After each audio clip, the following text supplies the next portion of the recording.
hakuna umeme kabisa. Kijana wangu anajaribu kupiga kelele na diwani hapa. Anajaribu kujisaidia sema na mimi si mwenzenu. Sio mimi. Huyo hapa diwani wangu yuko hapa. Kama ni muongo aseme.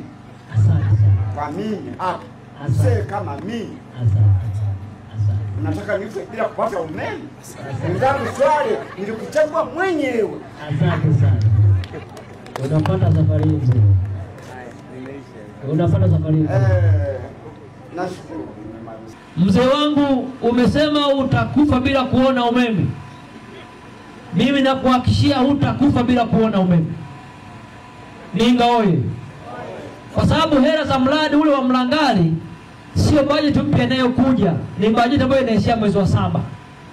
Kwa umeme lazima utakuja Mlangali mapema muweze kuendelea. Mlangali niliambiwa ilikuwa mbali na line kubwa. Kwa nilichosema watu wa Ninga kwenye kibajeti hii ambayo inaishia mwezi wa 7 tulipata vitongoji viwili.